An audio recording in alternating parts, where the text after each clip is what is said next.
Are ya ready, kids? Hello, it's Employee a Million, and welcome back to SpongeComs after a pretty long hiatus. It was last time it was June, but now it's September 20th, 2022, 20 years to the day in which Season 3, Episode 13 aired, or Episode 53 overall, New Student Starfish and Clams. Originally airing on Friday night Nicktoons alongside, I guess, The Fairly Odd Parents and Jimmy Neutron. We're firmly into 2000s Nick culture at this point, and SpongeBob is still a big draw for the network, and it's only going to keep getting bigger. But with an episode like New Student Starfish, you'd kind of wonder why. I've never been the biggest fan of this one. New Student Starfish was written by Paul Tibbitt, Kent Osborne, and Mark O'Hare, and it's got good things going for it, but man, it stresses me out, man.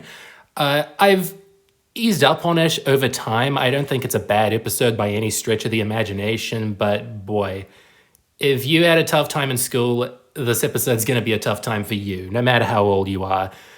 You know, maybe it's a slow burn.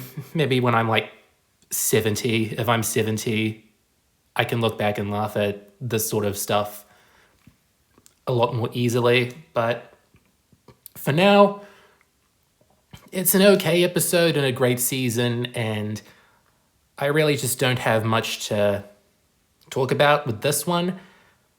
The stuff that I can bring up includes stuff that just matters to the sister episode as well. Namely, the fact that this pair of episodes constituted SpongeBob's very first Emmy nomination for Outstanding Half-Hour Animated Program. It was nominated in the 2003 ceremony because they're a bit wacky with, what's eligible. I think the second half of year 0 and the first half of year 1 count as the year, which makes very little sense, but that's just the way the TV industry works. But really, The Simpsons did not deserve to win that year. Jurassic Park did. That is just a beautiful Futurama episode, but it was good to see SpongeBob nominated. And I think my mixed feelings for this episode comes from how it escalates. Like, this first part where SpongeBob's just showing Patrick around his humble educational abode, it is actually pretty chill and easygoing. It's got a early to rise feel to it. You can tell I'm a bit out of practice. This is going to be probably one of the worst SpongeComs. But it feeds further into the vibe Season 3 was going for, that boarding school is more of a, elementary schoolhouse. And I don't know if it can count as a house because this is the only time that you see 2 stories to it. You don't go up to the second story, as far as I'm aware, but there are some stairs of learning just on the left side, not the right side. And this is something that's always kind of bothered me about this episode. What's a chicken doing underwater? It's a magical chicken. We know that by the end, but yeah, I hope that there's no water in that tank because otherwise, yeah. I know that schools usually have a class pet. I did. We had a goldfish, but yeah. I guess this is turning the tables. I don't even know what I'm saying, but this first bit, it's all right. It's got some clever little classic bits, like the stairs of learning and the good noodle chart. And look, my only justification for why this episode goes in the direction it does is because SpongeBob thinks he's a master student and that Mrs. Puff loves him and that he has all these good noodle stars due to just being a great student. But in actuality, it's probably just because he's been here for years and years and those have just accumulated and Mrs. Puff probably doesn't hand them out very often. But Mrs. Puff isn't acting especially nice to SpongeBob at the start of the episode. Not especially mean or harsh, but yeah. You kind of see it through SpongeBob's POV, and it's a slightly unreliable one because of how it changes as Patrick becomes more of a disruption to the class. And look, this episode has got a lot of small talk in it, and it's not a sort of comedy that you get a lot out of in SpongeBob, even in these early seasons. You usually get like slapstick and wordplay, but I think there is something to be said about the vibe this episode gives off that, something funnier than 24, 25. That's a classic bit, and it doesn't feel like something that SpongeBob would do in most other episodes in other eras.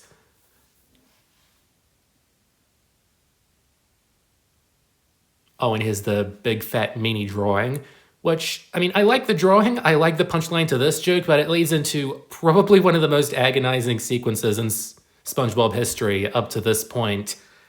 And I see the humor in it now, but man, it hurts when you're a kid and you just want to see SpongeBob succeed, man. I know he was being a bit smug about it, but yeah.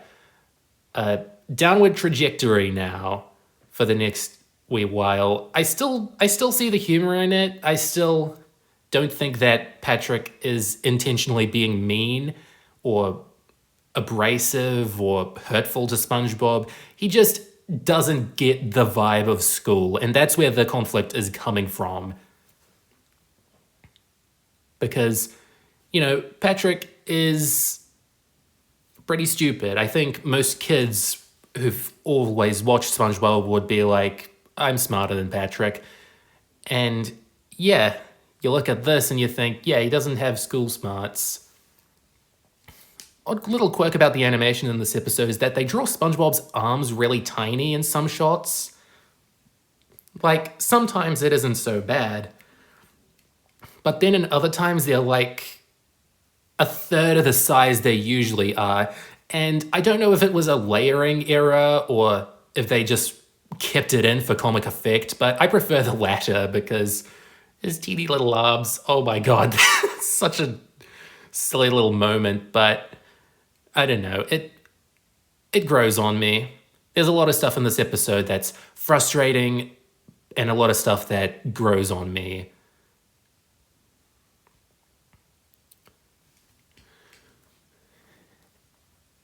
And it's also another one of those SpongeBob and Patrick episodes where, they're fighting, they get on each other's nerves. Well, Patrick gets on SpongeBob's nerves, which happens less often than you'd think. And yeah, you can kind of argue that they're both in the wrong. SpongeBob's severely overreacting to all this, and Patrick just isn't being a good noodle himself.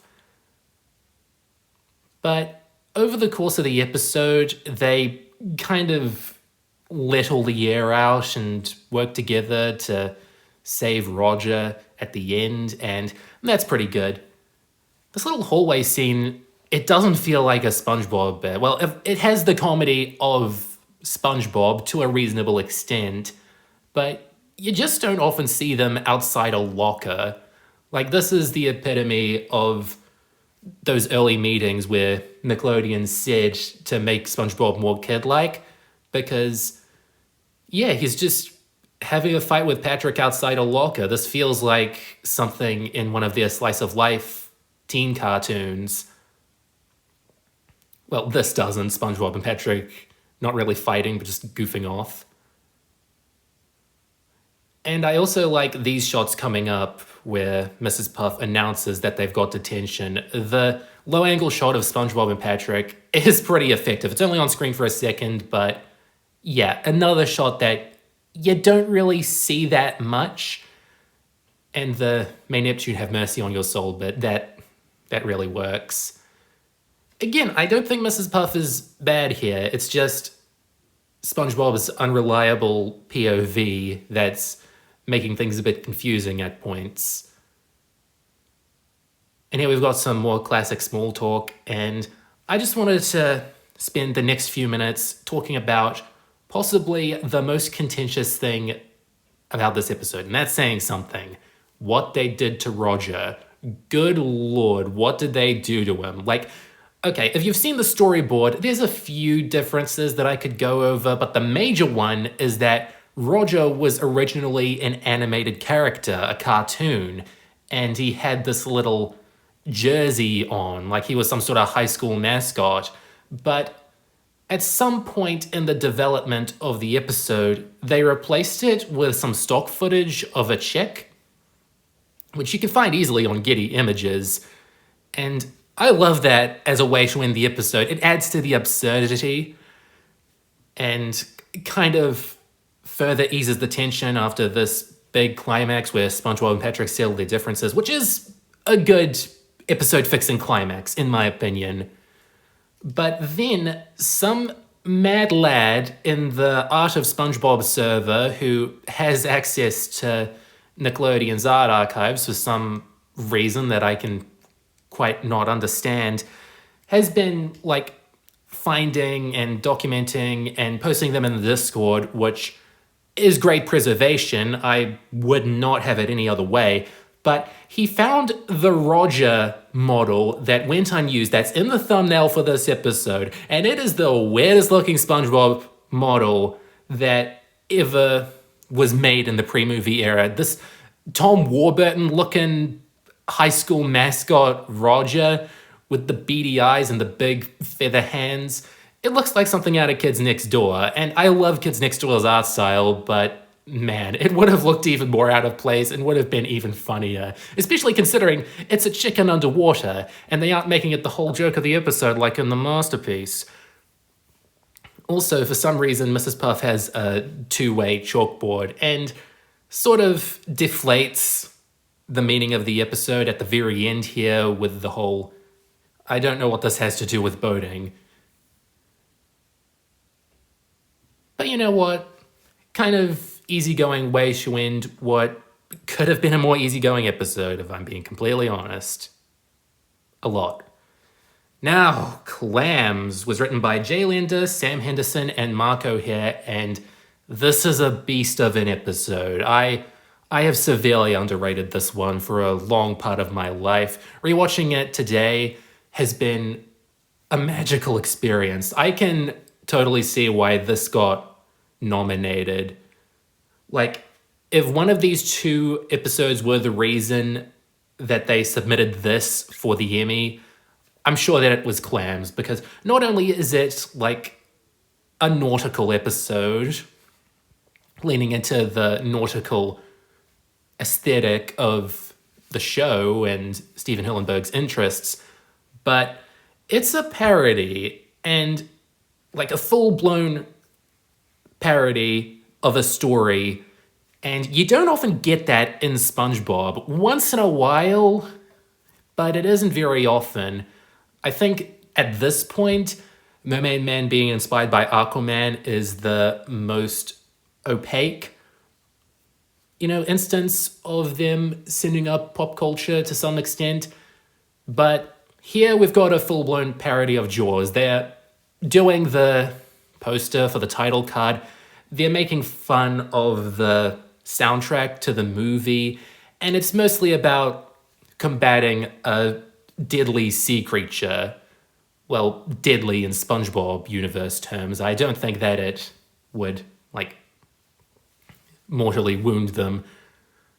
I mean, the ending's kind of weird, but yeah, this is a pretty good Mr. Krabs showcase. He is, man, from this point on, Mr. Krabs is now a millionaire, and his pursuit of money has only gone even more insane.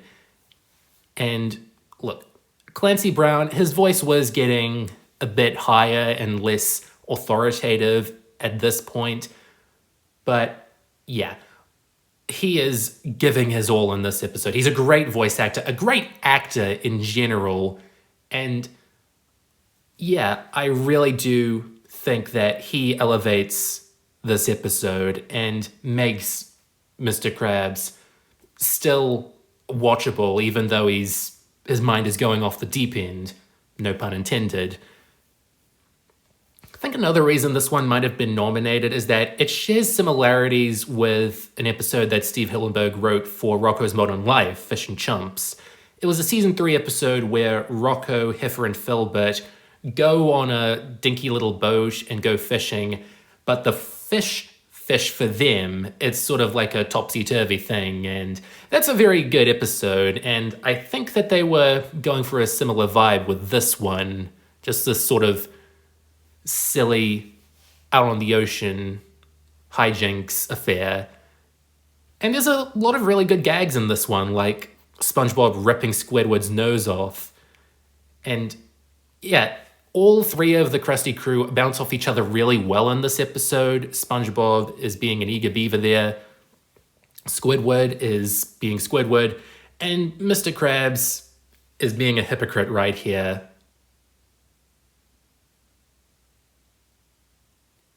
Nice.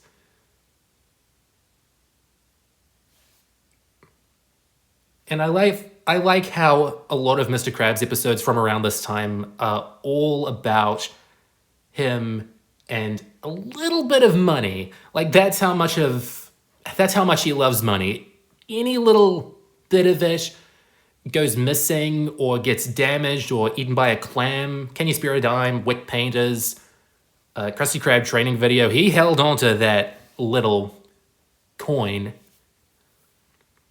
Like, he loves all of it, even if it comes at the cost of his sanity, which, yeah, that's one great way to make him a quirky millionaire character.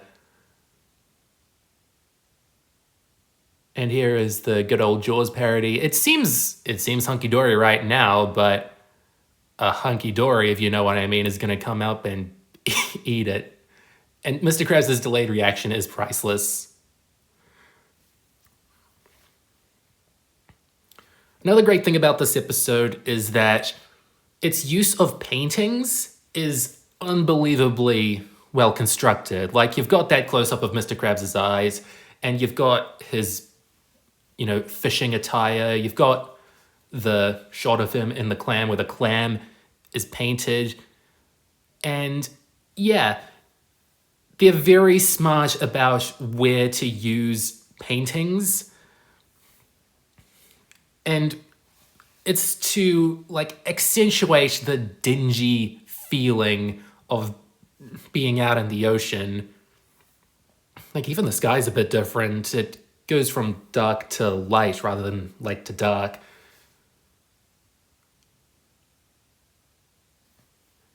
And in general, this episode is just really good with mixed media because, the live action orchestra that, taunts Mr. Krabs throughout this episode and then taunts SpongeBob and Squidward at the end. Oh, hi, Hans. More mixed media. That is really funny too because it's sped up a little bit and sort of aged a little bit. I think that it was an orchestra they recorded for this episode, but they added these little effects to make it look off and old and dated, which add to this corny charm. Always really like that gag too of them seeming to be out there for years, but it's only been a few days. Might have been a Perfect Castaway reference. Well, not Perfect Castaway. The Tom Hanks movie. I accidentally meant the Family Guy episode. Hey, Gary. And SpongeBob and Squidward's dynamic is pretty on point at this part of the episode. You get a lot of the same vibes as in Crabborg, where, they have to work together, and SpongeBob's good friends with Squidward. Squidward's only doing this because there's no other alternative. And this is also a great running gag of Mr. Krabs knowing that it's his dollar by wiping it on himself. Anything else in my notes? Oh, in the storyboard for this episode, they almost did a gag of Mr. Krabs calling up his parents, and then it cuts to gravestones, which would have been a massive change to the canon, but then they brought Mama Krabs back a few episodes after this, so that joke wouldn't have made any more sense. I don't think that they needed to kill her off for a one-off gag. That's just a bit too dark. But what is dark is Mr. Krabs' sanity slippage here. And again, Clancy Brown is really good at going from angry to sad to determined to filled with, hilarious induced rage. I'm running out of words. But boy, I've never seen Jaws, so I don't know how much this follows the story. But it is about, people killing a shark, I think. You can really tell I haven't seen the movie. But yeah, it's a pretty violent movie for its time. So you've got this unhinged atmosphere to give off the uneasy feeling that the movie probably has. Oh, and look at him go. They love doing stuff with Mr. Krabs' eyes. I'm sure someone has a thing for it on the staff. And I also think that the ending is pretty underrated because it's a heavy exaggeration of pirate stories and sea tales where, a pirate will fight a monstrous beast and that's how they lost their leg or their arm. Arr. Mr. Krabs loses his whole body, which is, his whole body except for his head and his arm, the arm that carries his millionth dollar, which, makes it a lot more SpongeBob-y than if they just had him lose his leg. Like, you can grow a leg back between episodes, but it's a bit harder for us to believe that Mr. Krabs would grow his whole body back. And I also wanted to bring up that this is around the point where they really started leaning into Mr. Krabs. You'd notice if you, count all his major appearances in the latter part of season 3 that after Clams, they really started to like him more because he got an episode to himself every other 2. Because he's got Midlife Crustacean, he's got Born Again Krabs, he's got Krabby Land, he's sort of got Plankton's Army, he's sort of got Pranks a Lot. They were really falling in love with this guy, and I think that if they got a 4th pre-movie season, they made a 4th season alongside the movie with Hillenburg and Dryman still in charge, it would have been mostly Mr. Krabs episodes. He would have become the main character. And I don't really know how to feel about that because my memory of the latter part of season 3 is that the Mr. Krabs episodes are a bit mixed in quality and in terms of how they characterize him. But I don't know. Maybe I'll like them more. I liked Clams more. I thought it was good before because it was a good parody with good jokes. But now I think that it's not a quintessential Mr. Krabs episode, but a dang good one that, yeah, I can see why they wanted to show this off to the Academy. And that was New Student Starfish and Clams. 53 down, 7 to go before the movie. My question of the week for you, or question time, last time was, who was your favorite Mermaid Man and Barnacle Boy villain? And you gave a lot of different answers. Bryce Fawn 2001 went for the Dirty Bubble. Wally Wackford went for the Dirty Bubble 2. Doot Man went for the Moth. Super Seal went for Man Ray. Jack McGinn went for Barnacle Man. Nice. Wazowski went for the Atomic Flounder. Pretty underrated. Rebel Friend also went for the Atomic Flounder. And Dashel Rose went for the Moth as well. A lot of love for the Moth and the Atomic Flounder and the Dirty Bubble. I don't know, maybe I'll make a bracket sometime later. My question for you until I think December is, what film would you love to see SpongeBob parody? Because they did the stand-up of Jaws in season 3, which kind of sticks out like a sore thumb against all the more original fare from this time. But what's a movie that really interests you that you would have liked to see SpongeBob do a whole tribute to? It could be anything. And next time we're going a bit prehistoric for SpongeBob BC / Goodbye for now.